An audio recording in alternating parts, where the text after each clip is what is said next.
Okay, I'll call to order the Rolesville Board of Commissioners regular meeting, March 4th, 2025. Just want to welcome, thank you. Looks like we got a good turnout here tonight, especially from the group here. We'll start off with invocation from Alan Wilson, Rolesville Baptist Church, and then if you would, everybody remain standing for the Pledge of Allegiance. So come on up, Alan. Thank you.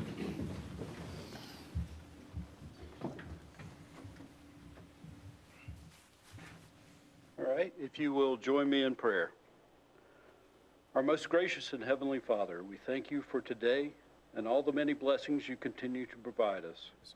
We ask now that you pour out your Spirit on these leaders, that they may act with integrity and righteousness. We ask that you grant them wisdom and discernment so that they may lead us with just and fair guidance and make their ears open to counsel. For we know, God, that you are holy. We know that you are over us, and Lord, we know that you are always with us. And it's in the most precious name of Jesus we pray. Amen. Amen.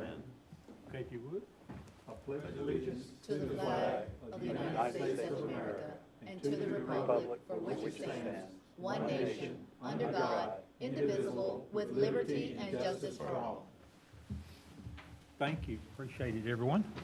And thank you, Alan. Appreciate you coming out. I hope the best for your family member, and thanks for coming out. Really do appreciate that. We got a couple of proclamations, so we'll start off with those. The first one we have is recognizing Wake Forest Rolesville Alumni Chapter of the Kappa Alpha Phi fraternity. And I think, Linwood, you're going to read that one if you would. Yes, sir, Mr. Mayor. Thank you so much.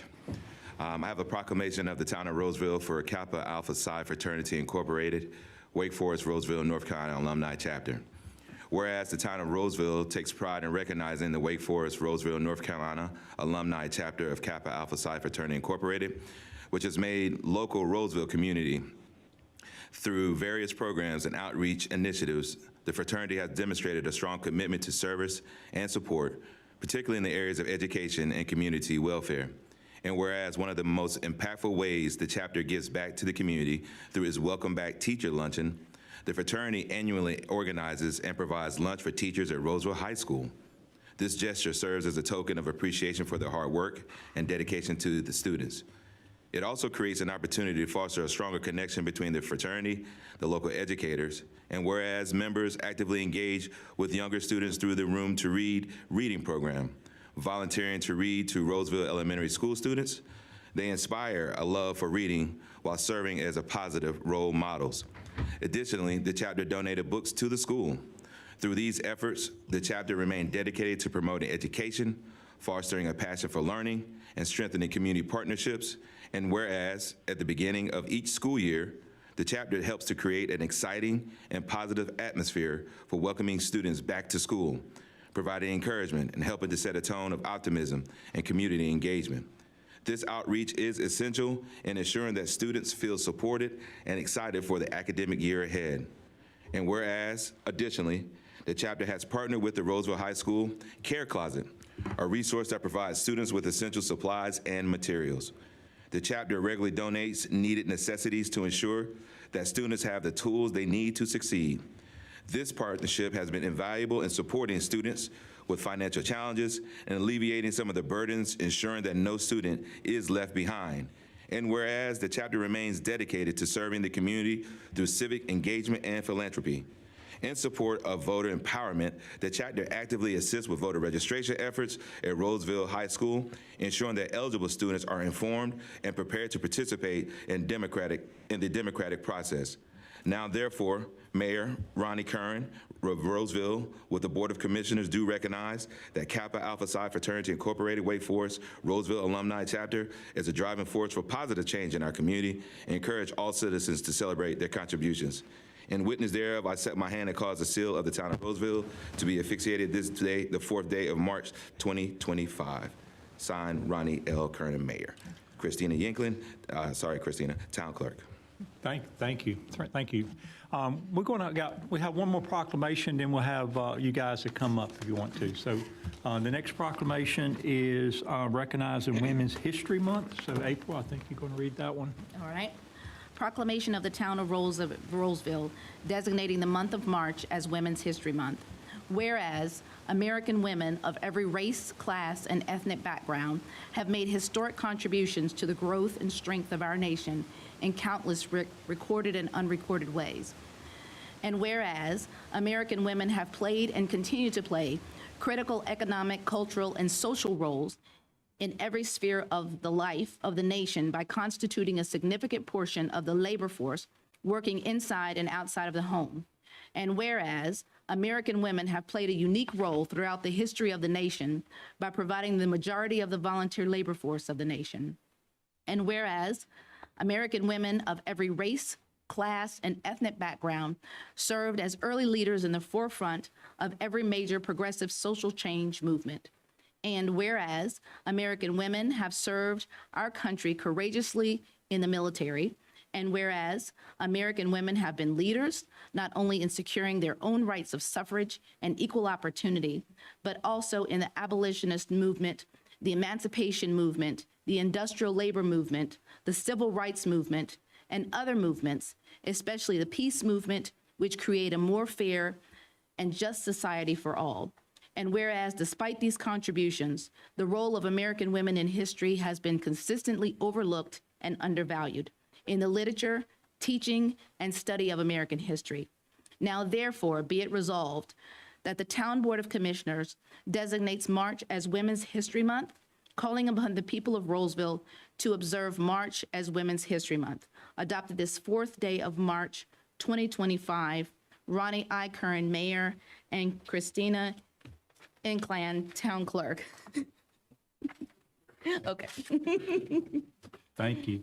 Thank you both, Commissioner Sneed and Commissioner Long, for reading those.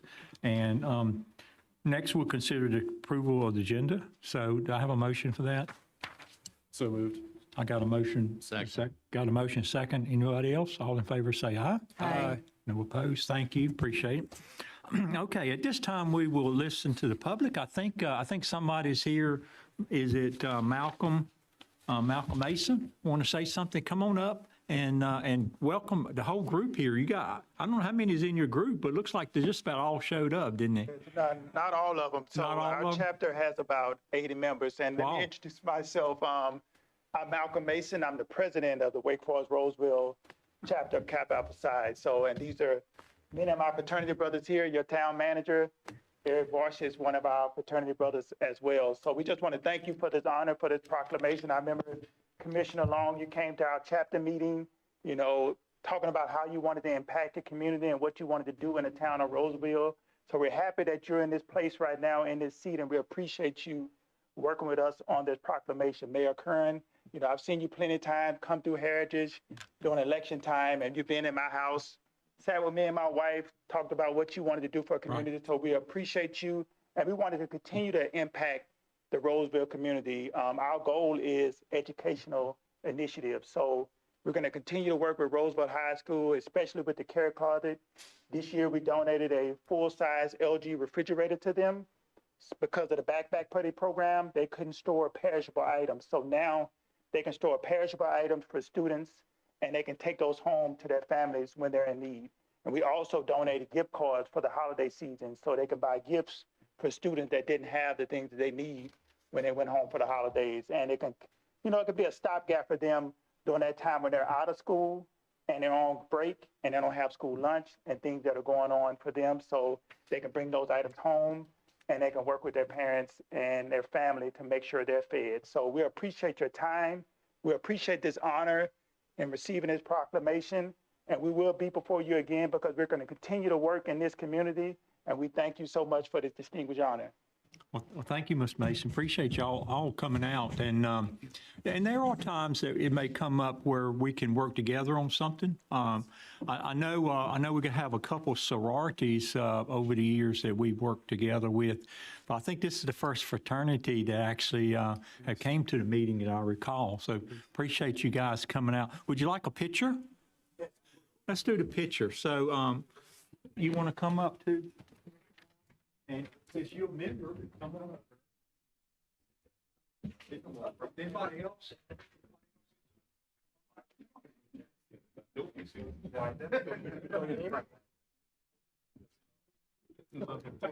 Be right in front, and these guys stand up.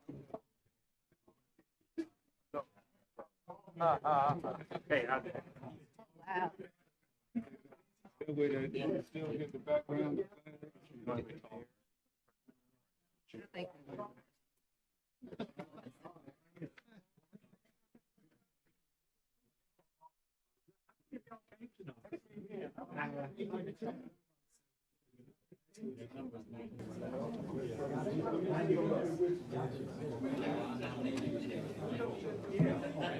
Christina.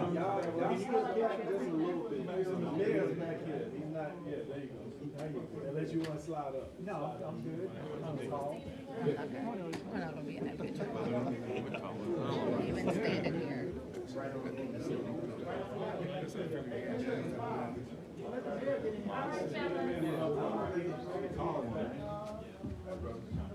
Come on in. Got someone taking a picture for you? Come in closer. Yeah? One, two, three. One, two, three. One, two, three. And I do it 3 times.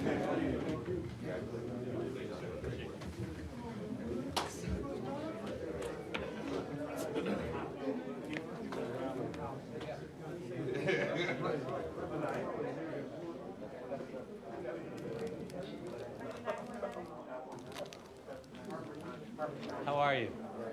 It's good to see you again. I recognize him. You been doing good?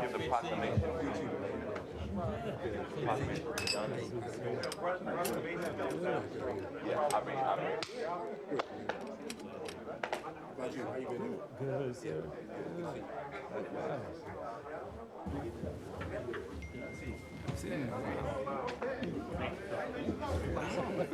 Skip right over me.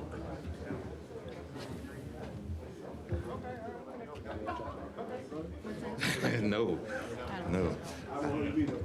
Good to see you. Good to see you, yeah. I didn't see you at first. You were in with, blended in with everybody else there, so good to see you.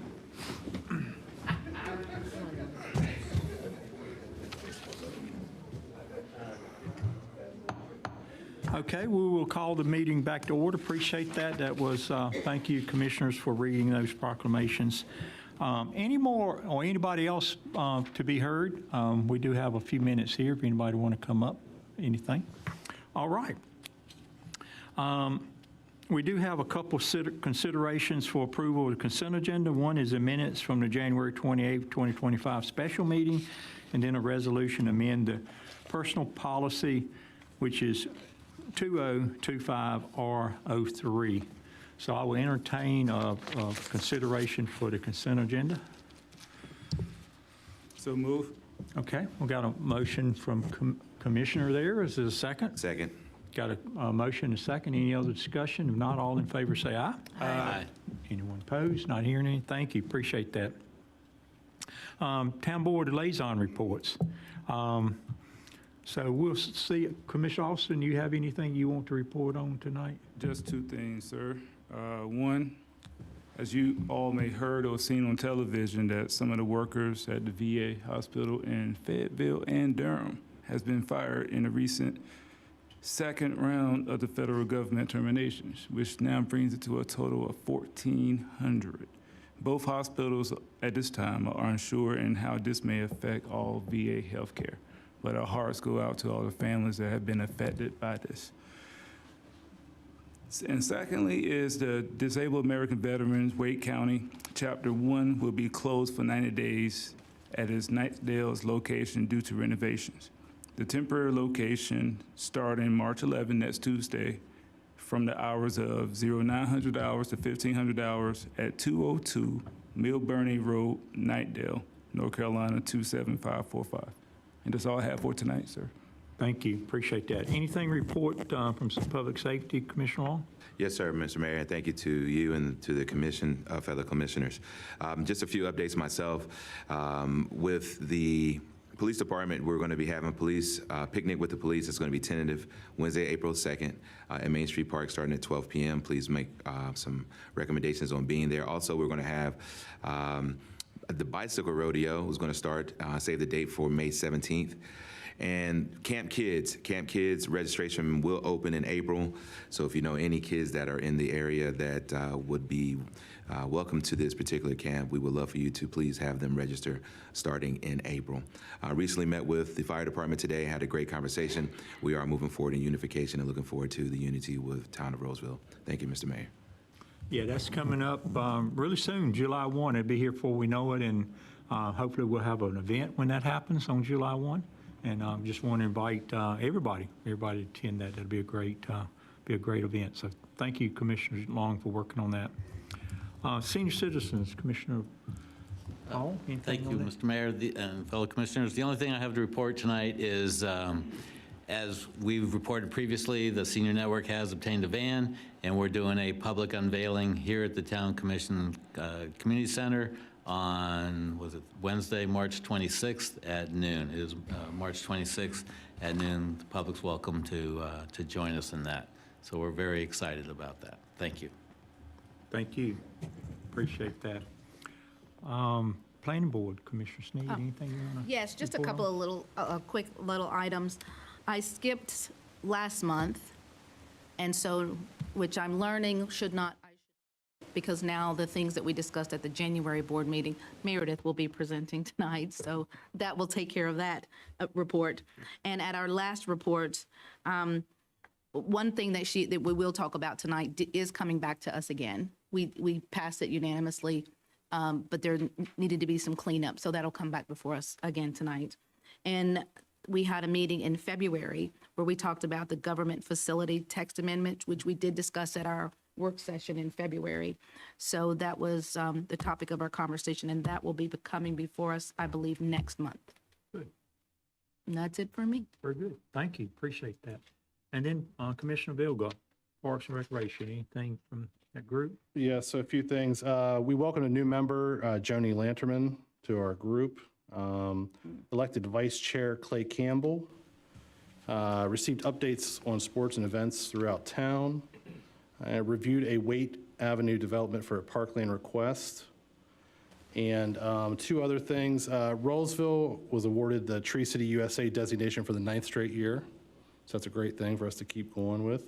9th year? 9th year in a row, yeah.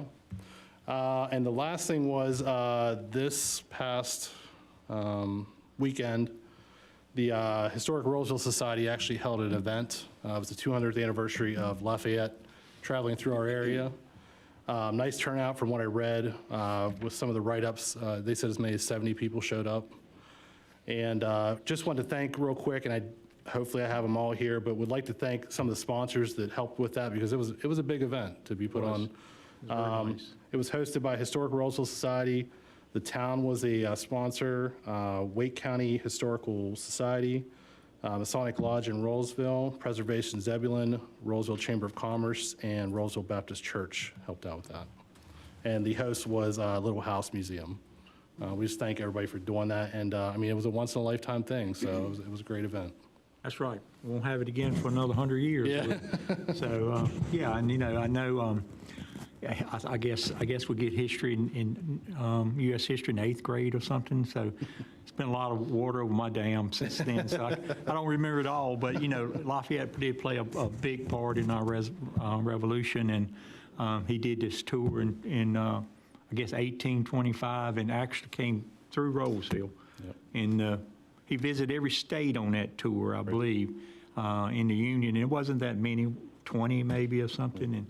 But he did come through Rolesville, which was pretty fantastic at the time, I think. So appreciate you bringing that up. Yep. Thank you, Paul. And also the Parks and Recreation, do they have a high school age person on there yet?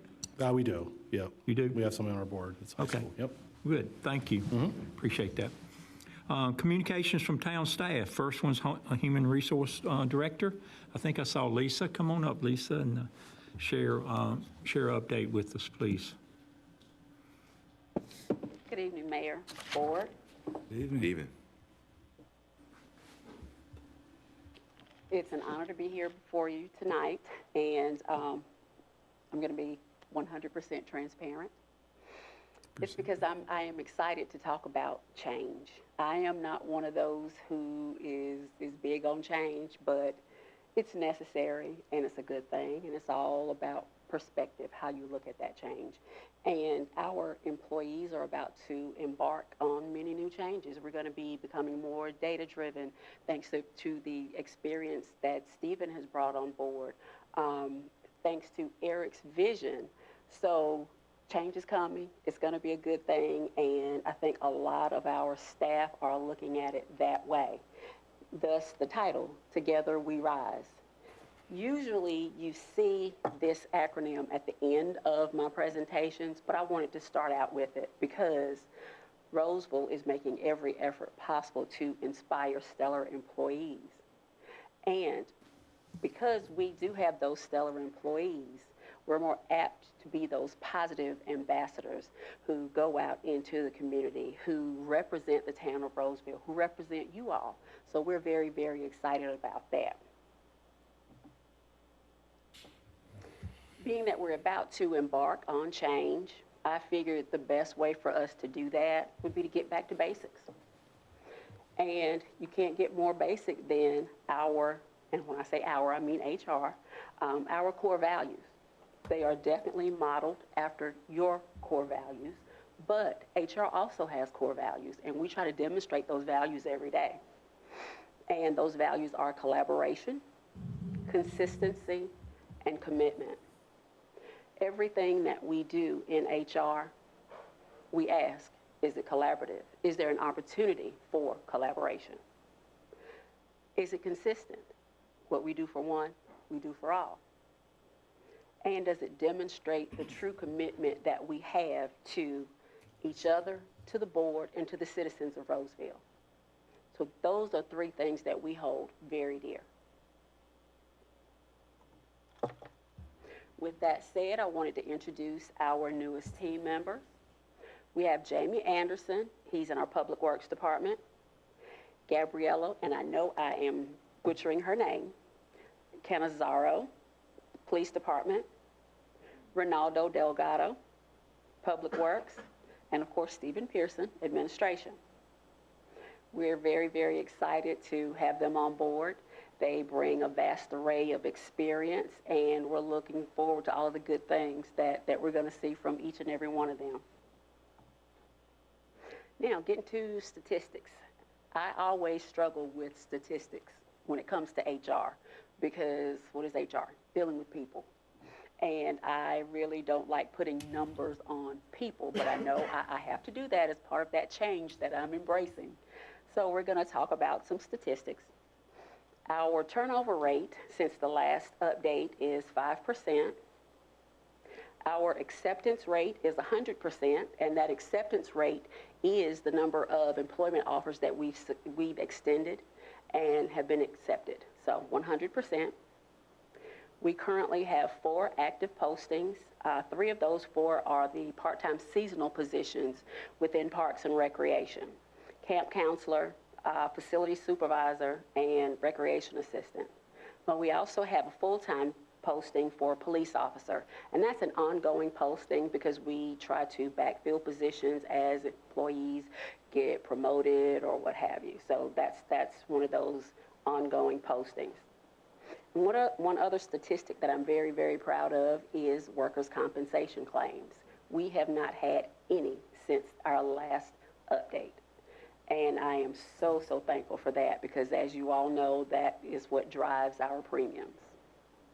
Now, I do want to circle back to the turnover rate because usually I focus more on the stay rate than the turnover rate, but I wanted to focus on the turnover rate in this instance because something came out of one of the employees who left that I want you all to know because it's an attribute of one of our department heads. We had a program coordinator in Parks and Recreation to leave us. He got a position as a director in a neighboring county.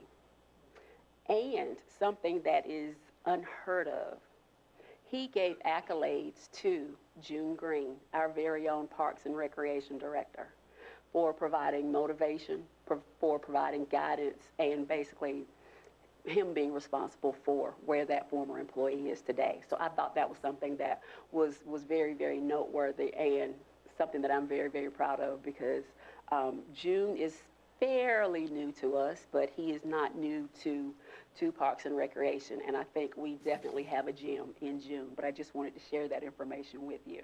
Great. Now, what's coming down the pipeline?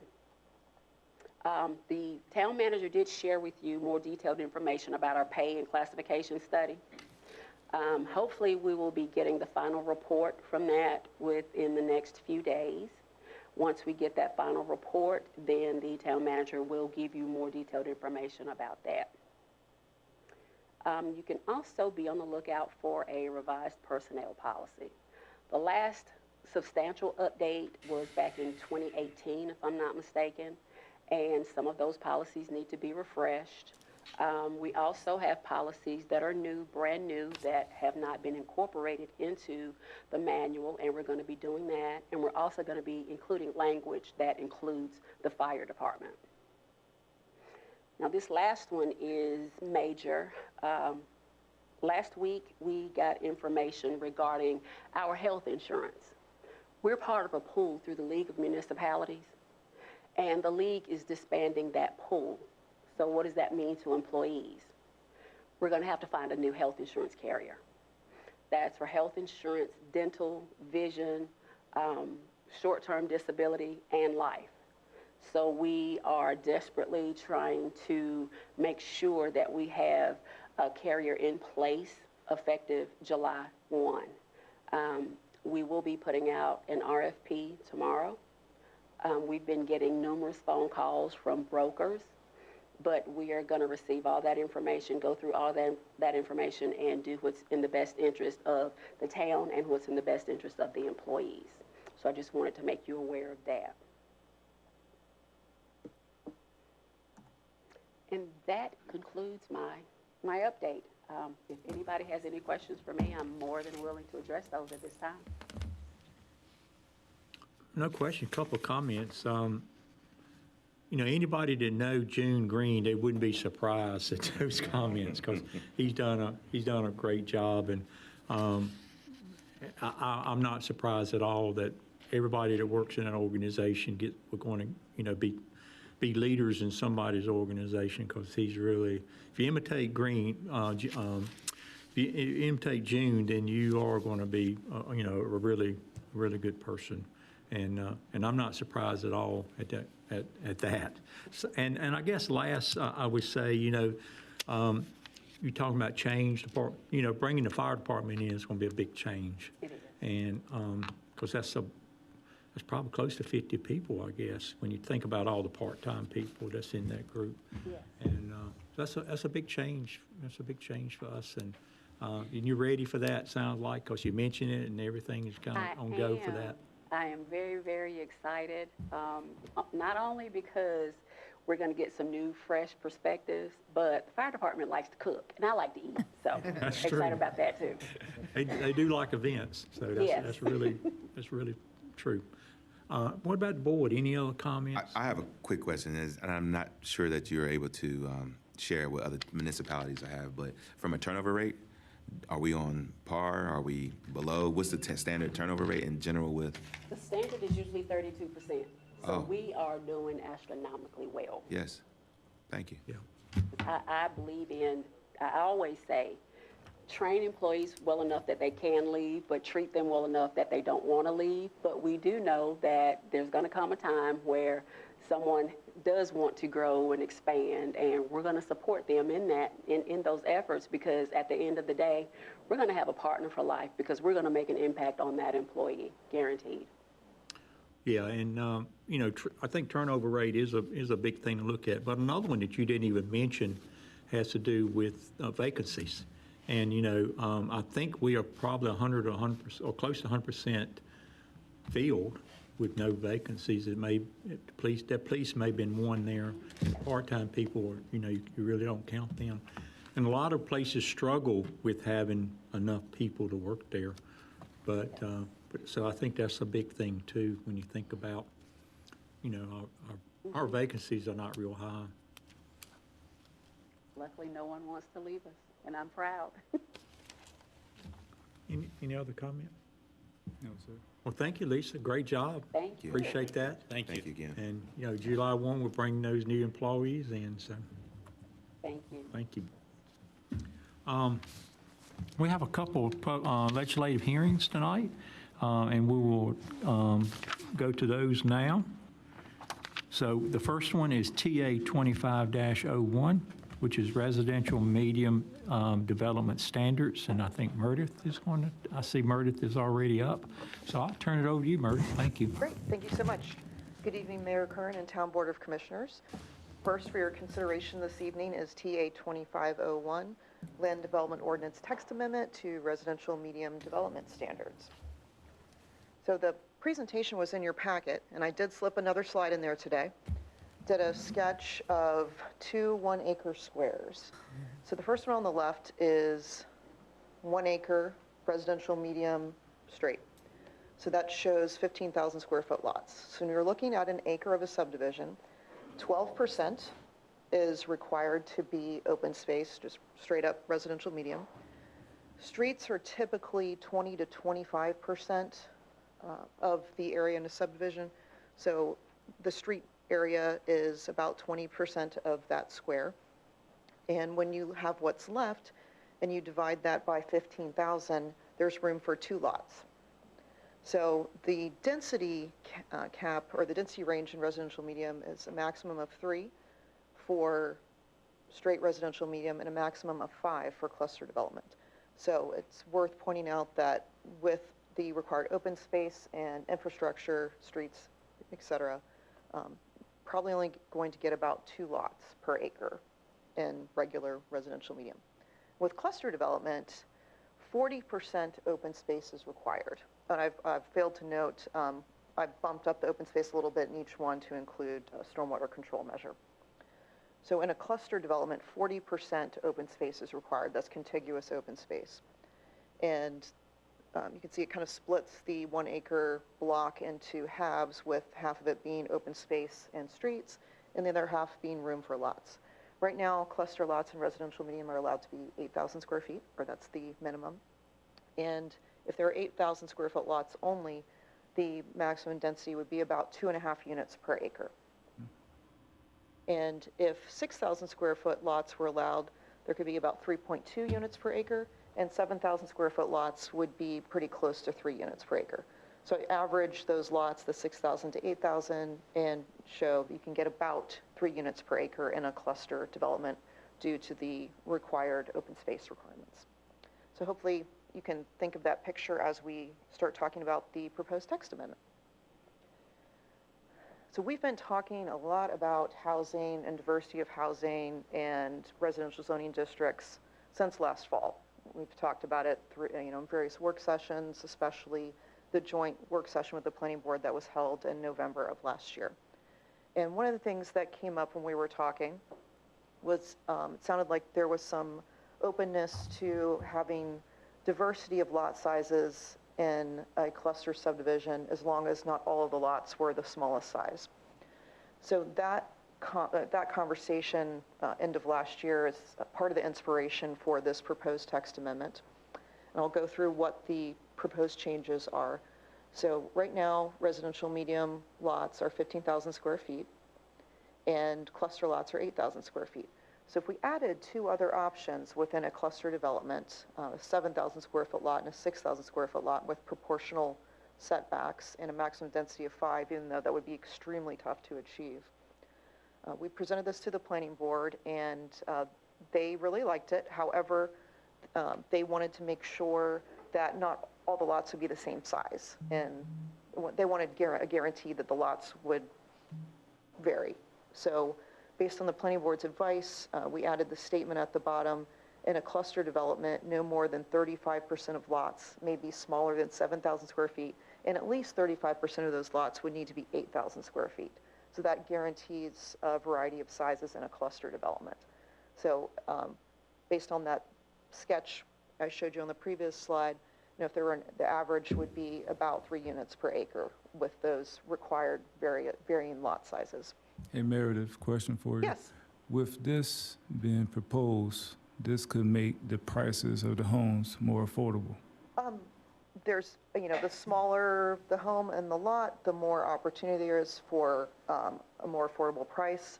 This would allow for different housing types, possibly within different single-family housing styles within one neighborhood. We're just talking single-family detached here. So yes, would be an opportunity for different types of homes in one neighborhood. Thank you. So as I mentioned, the planning board unanimously recommended approval of this proposed text amendment as long as there was clarity and a guarantee that there would be a variety of lot sizes in a cluster development. And staff does recommend approval. We think this would create more diversity of, like you were saying, Commissioner Alston, some different homes within one subdivision, meets the intent of the 2017 comprehensive plan. Our 2017 comprehensive plan includes several notes about diversity of housing types within that single-family detached category. That plan notes, create diversity of housing types in single-family detached and have very limited opportunities for multifamily development. So we are focusing on the single-family detached housing with this text amendment. So this is consistent with our 2017 comprehensive plan, and yes, we are updating our plan right now. And so far, the input we have received as far as housing seems reasonably consistent with what's in the 2017 plan, so I think that is still valid at this time. And I'm open to any questions you all have, and if you'd like to go back and see any of those pictures or look at that table again and look at that in more detail, I can certainly go back a couple slides. I have a question, Meredith, because I was listening to the meeting again, and so at the very top, with condition of no more than 35% of the development can include 6,000 square foot lots. That makes sense. Yes.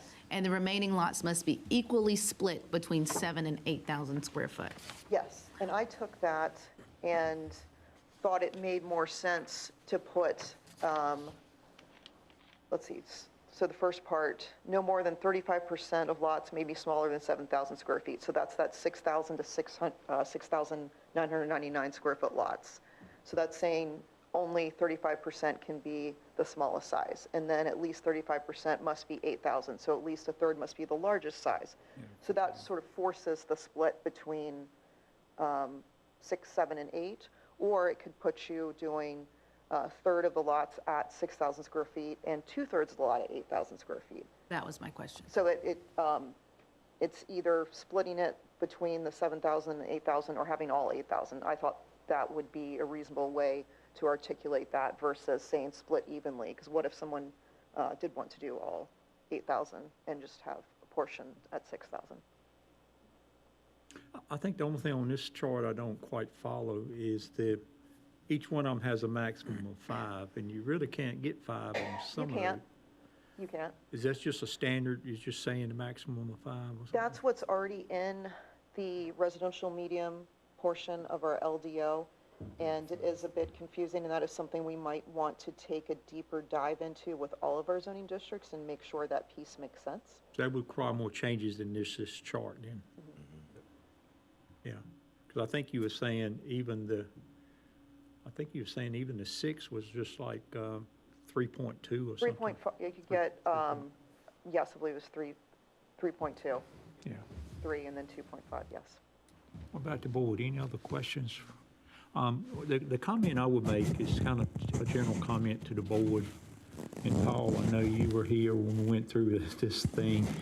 I just want to make sure we're not, running around in circles on this thing, because we've had this kind of thing before. And then we got on the tangent that small lots result in the drainage problems and that kind of thing, and side problems and stuff like that. Now, I think it came from the planning board. I think some of that stuff was originating in planning board. And we took the smaller 6,000 and 7,000 foot lots out and made it the smallest thing is 8. So I guess from a board standpoint, are we okay with that? We're not going to, in the future, circle back around and somebody get in front of us and they say, well, we don't want 6, we don't want this or something. Well, the issue on 6,000 foot lots and drainage It's just a matter of the developer doing it properly. They can properly drain virtually any size lot. So that's really the issue, not the size of the lot itself. Yeah. Would you make a comment, Bob? Yeah, I mean, I was just going to say, I don't really have an issue with the sizing, and it's not going to affect the pricing right now. The price is going to be what it is. But I think if you ever had a downturn, it would help with this. You'd have a lot of smaller houses. Yeah. They might become more affordable at some point. So, I mean, I don't see an issue with it. I mean, I'm good with it. Yeah. And you're right about I know Dan, thinking that, more lots you may can get a better price on it. The thing is, the higher the density, the more property is valuable. So it's the original owner, if they can get more yield out of it, it's like everything else. The biggest yield you can get, it creates value. But I guess it's kind of an underlying reason why we want to go back and make them smaller. Two things. First, with the discussions of our affordable housing plan that we had last October, and then that joint work session in November, when we were talking about taking a look at all of our zoning districts and taking a deeper dive and seeing where there's room for improvements and housing diversity. And so that's inspired by the housing plan. And the second, well, maybe two other pieces of inspiration. The second one is we've had multiple inquiries from the development community and requests of having some option for some smaller lots. And then when we've compared that request to what other nearby communities are doing, and this is on par or on par to being more conservative than what other communities are doing in the area. And then third, the planning staff do believe this is a good idea and would work well with starting to support the housing plan and the comprehensive plan, as well as just having some more options. Our zoning districts are somewhat limited in what they do allow, so just creating some diversity we think would be a great thing. I think it also helps with, sometimes we have a developer come in and say, hey, we'll give 2 or 3 houses for this cause or that cause. And if it's a smaller, they could put more in, smaller, it kind of helps them, it helps us, it kind of works both ways, so. Yeah, it does. And it's nothing new. I mean, we've been doing this for 20 years. I think the Villages has 5,500 square foot lots minimum, and I think the one next door, Cedar Lakes, is it? I think even smaller, but we kind of went with that drainage thing, I think, when that came up. But if everybody is okay with this, then, I would say I'll call it a question and see if anybody got anything they want a motion for consideration, anything. Ready to move forward if everyone else is? Move to approve TA 25-01, residential medium development standards. I'll second. Okay, so we got a motion, a second. Any other discussion, board? Not hearing any. All in favor say aye. Aye. Any opposed? Okay, I think it's unanimous. Thank you very much. And one more, sir. Move to adopt a statement of consistency and reasonableness because TA 25-01 is consistent with Rolesville Comprehensive Plan and is therefore reasonable. Second. Okay, Thank you, Meredith. Thank we you. got a motion and a second. I think that was Commissioner Long, is that right? That is correct. Yes, sir. Is there any more discussion? No, sir. If not, all in favor say aye. Aye. Any opposed? All right, thank you, appreciate it. We got one more item for you, Meredith, I think. This is TA 25-02, tree ordinance, propose and intent. Thank you. Good evening once again. The second item for your consideration is something that probably looks very familiar to you. At your January meeting, you approved a text amendment about the tree ordinance purpose and intent. And luckily, we have a great town attorney who pointed out an error that staff made when doing that text amendment. And I'll get to that in one sec. I want to recall what Commissioner Vilga said during the Parks and Recreation Board update, that Rolesville was designated for the 9th time as a Tree City USA. And part of this most recent approval had to do with the text amendment that was approved in January. We also need to make sure it still works for the rest of the town. So what happened with that text amendment was sections 6.2.5.10 through 13 were applied to town-owned property as well as private property. So by making the text amendment before that, this ordinance is applicable on town-owned property, rights-of-way easements, and town greenway easements, that nix the private property, or could be interpreted as nixing that private property requirement. So we want to make sure the tree ordinance sections that are applicable to town-owned property as well as private property are in full effect. So the cleanup for text amendment 2403 for 2502 is to add the note section 6.2.5.10 through 6.2.5.13 apply to town-owned and privately owned property. So it's simple cleanup, and thank you again to the town attorney for catching that and helping staff with that. The planning board unanimously recommended approval of this to correct the oversight from TA 2403, and staff also recommends approval of this text amendment to correct that oversight, and certainly available for your questions. Okay, any questions, board? So, you know, you're talking about town property, right-of-ways and stuff. We have no control over a private individual's property if they want to move to trees or anything like that, do we? It depends on if there is an approved site development plan or construction infrastructure drawing that includes a landscape plan, or any type of approved plan that includes landscaping. That landscaping is expected to stay in place. So if the shopping, you know, Walbrook, I don't know if I've noticed the really nice looking landscaping that's going up at Walbrook. I think it looks great so far. So after that opens up and let's say some of the trees die or someone decides to chop them down, they would have to be replaced because their approved development plan shows that vegetation. So I don't know if that answers your question, Mayor Curran. It does some. So any site plan, I guess this is a legal question, Dave, they're obligated forever to follow that site plan, or was that just for the developer to start with? Sure. Our concept plan and our ordinance would run with the land. So if you come in and you seek an approval for a development permit, your plan needs to comply with all the provisions of the LDO, and the LDO does include requirements regarding landscaping and street trees and those sorts of things. To remain in compliance long-term, you have to continue to comply with the LDO or you'll receive a notice of violation. And every homeowner in that community has to do that? No, well, potentially yes. So if there is, I don't know if Rolesville has a landscaping requirement with regard to individual homeowner lots. I don't know that we do.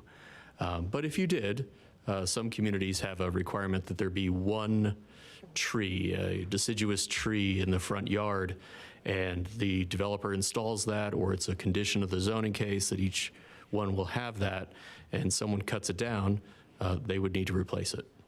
Yep. So they would? Sure. If that is part of their approval, that's just like, that's the only reason that their house exists, is that it was approved as part of a plan. Correct. But somebody have to enforce it and have it, you know. Correct. I mean, that's true for anything. That's true for the LDO generally. Street trees, though, in my experience, tend to get enforced because the neighbors notice when someone cuts down the beautiful apple tree in the front yard. Yeah. Yeah. But most of the trees in Rolesville are not subject to any sort of a requirement. Any thoughts, anything else from the board for Meredith? No other questions? Then I will entertain a consideration for this request. I move to approve TA-25-02 LDO text amendment to tree ordinance purpose and intent. Second. Okay, so we got a motion and a second. Any other discussion?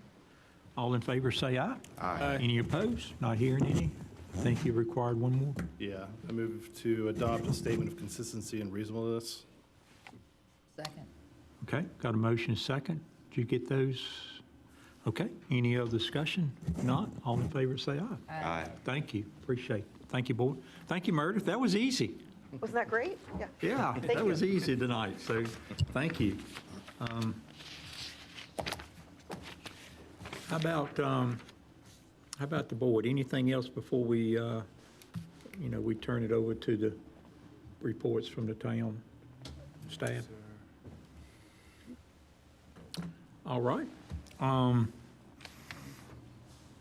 Communications from the town attorney. Thank you, Mr. Mayor. The only thing I have for our open session is a request if the board would be so inclined to go into a closed session this evening to protect the attorney-client privilege. Okay. That's all I have. About town manager. Yes, I have a few quick updates. This past weekend, I spent all day Saturday with the town of Wendell. They had their budget retreat.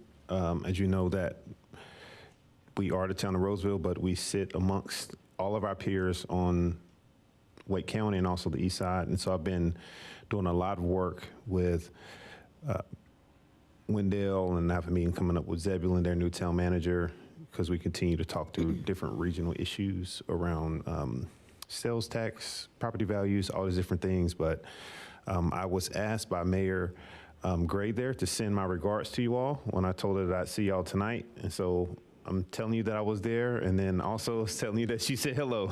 I like to keep my promises to her. But it was a great time. They're talking through a lot of different things that we are around. They're doing a pay study as well. They are impacted by the benefits as well from the League of Municipalities. They're with a different pool, but we're seeing increased costs for health care across the board. Some municipalities are getting their quotes in from 25, 15, 25, 30% higher over last year. And so that's something that we'll be exploring. As Lisa mentioned, our RFP will go out this week. So I'm looking forward to that. The good thing is that there are two pools that have kind of risen to the top. The pool route is typically better for us as a smaller organization. Anything under 100 employees is pretty much considered small. And even with the fire department, we'll still be considered small, even though that's a lot of staff that'll be coming on board with us. So we're looking forward to working through that. And one thing that I'll be shooting you all an email about will be some Wake County, their fire services and GIS departments have kind of flagged some property addresses in Cobblestone as not being formatted in a way that will make it most efficient for fire services and emergency services to respond. And so there'll be some renaming of addresses within that development, and they'll be having a letter. Planning department that has been talking to them and communicating with them as far as this being something that will be happening. But I'll share that letter with you all via email with some additional information in the event that someone reaches out to you, so you'll know what they're calling about. But that change is coming as a result of fire services and ensuring that when they call, like for example, one of the addresses was like 101A Rolesville Center Road. It's going to be changed to 101 Rolesville Center Road, Suite 101. And so it'll identify the suite, so have the suite number above each business, so they'll know exactly what business to go to. The format will be a little bit different for the residential addresses because you can go to apartment numbers, but that's just something that's going to help with emergency response. With regards to the Main Street project, I did check. They anticipate starting tomorrow. They said that even if we don't see, they're hoping that some additional materials will continue to be delivered. But if you all have not checked the weather, there is a threat of thunderstorms tomorrow. And so that may impact their ability to start working tomorrow. And so just wanted to give you all an update on that, to start waterline work at the Main Street intersection.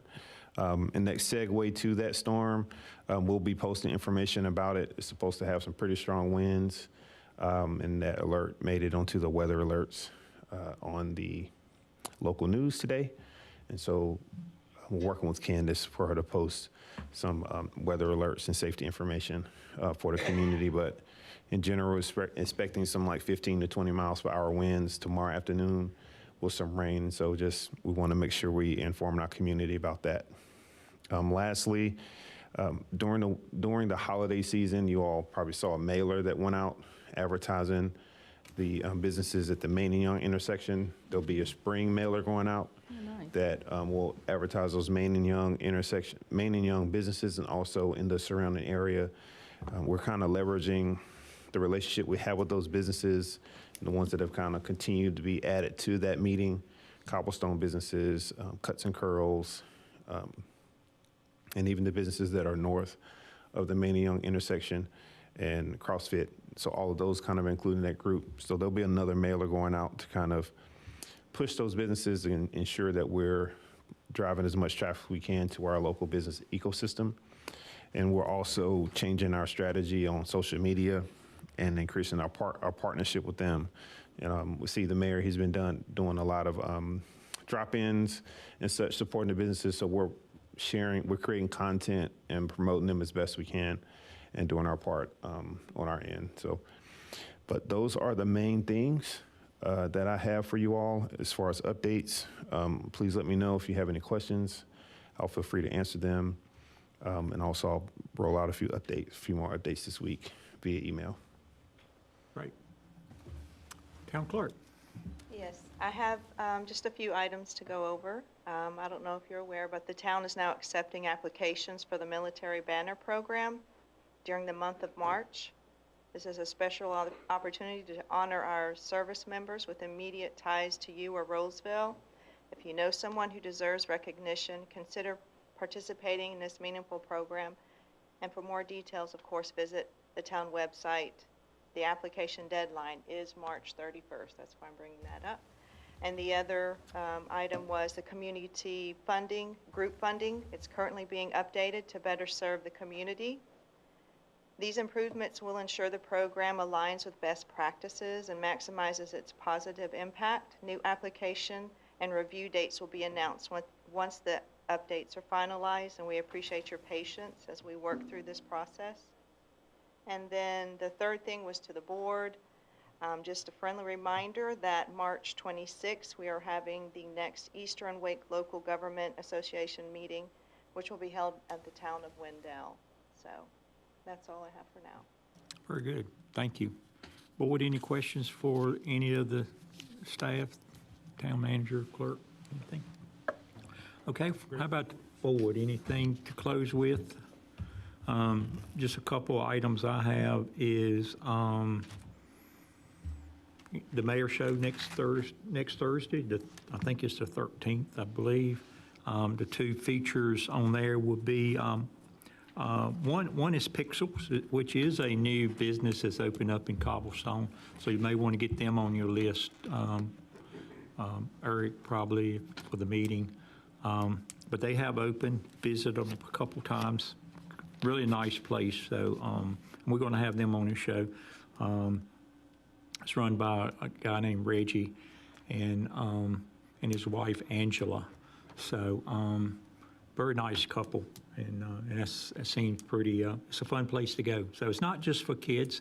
I think at 8 o'clock, all kids have to leave, and then they stay open to 11 or 12, depending on the weekend, for just adults only. So, so it's really a neat place. So try it out if you haven't yet. And then the other thing on the show will be kind of talking to the new businesses that's coming in at the Glow. And you know, everybody know what the Glow is, the old Pine Glow building.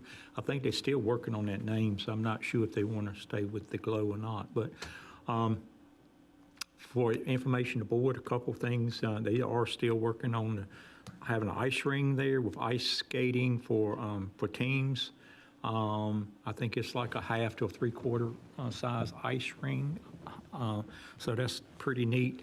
They're going to have a basketball center there for with two basketball courts that has league basketball for all ages. There's a couple of those in the county. We will, we'll talk about that on the show. Be interesting. Also, they got a ninja center, which if you ever seen that program, American Ninjas or whatever. Oh, really? Which they have the the extreme, I guess, physical activities. That's cool. So And really, the facility has the same concept as the TV show in competition-wise. So it's kids all the way starting at age 9 or 10 that goes into this program to make it to TV at some point in time. And it's really a physical thing, for strength and those type things. I think the concept I had was like mountain climbing, but it's a lot more to it than just that. I mean, it's a lot more to it. But also climbing is one thing. And then the other couple things is a nice restaurant, 2-story restaurant, geared to what I guess they would call nutritional food or good food. That people that comes there to do the facilities will want to eat there, especially the parents and those type things. But it's going to be open for the public, so it's going to be really nice. And then the last place is still up in the air. They got a consideration to put, I think, 8 pickleball courts in there, or maybe some other thing like, some other type of center. But they're thinking about maybe pickleball courts. And if they do pickleball, then to be, for a more senior age group for sure. So it's going to be a really nice facility. I think they came in early, and y'all saw the building that they're pretty much doing. And that should start this month. They're hoping to start tearing down the old building and breaking ground on the new building. I think they were looking for maybe groundbreaking. This is kind of new. I heard today, Eric. Maybe either third or the fourth Thursday of this month. So they want to move pretty quick. So you guys may want to block those out on your calendar in case they come up with one of those. But pretty nice facility. So be watching out for that for this next week's show. Thank Matt. He's been working closely with me. He does a really good job. Him and Candace is really great at what they do, so appreciate that. I don't really have anything else big. We're coming into springtime, so there's going to be a lot more activities going on for sure. Thank y'all for coming out. You guys, really nice meeting you guys. And with that, I will entertain a motion for recess to a closed session. I move that the board go into closed session to consult with the town attorney and preserve the attorney-client privilege pursuant to Chapter 143, Section 318.11A3 of the North Carolina General Statutes. Without limiting the foregoing, the board expects to receive information regarding Rolesville versus Edens Family LLC, Rolesville versus Granite Acres MHC LLC, Rolesville versus Khalil, Rolesville versus Wood, and Jane Doe versus Zappia. Okay, so I got a motion. Is there a second? Second. Got a motion, a second. I think it was a tie there, so which one do you? I'll give it to Lenwood. Thank you. Commissioner Long did that. So with that, we're going to recess for a closed session. Thanks again for coming out. And Thank you. See you guys soon.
Okay, we are back in open session.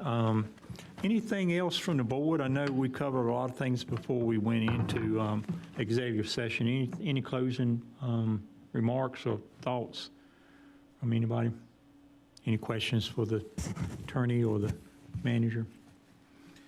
Okay, if Mr. not, Mayor, I do want to quickly mention again, for the citizens of our great town, we'll be having an event where our public safety and our commissioners and leadership from town staff will be available at Artisan Bread and Beer on April the 19th at 11 to 2, in which we'll have a sit down and chat with our citizens. So I do want to make sure that we start advertising that to our community. Thank you. and it's April the 19th? That's correct. Good, okay. Anybody else? All right, so that, without opposition, we will adjourn the meeting. Thank you very much.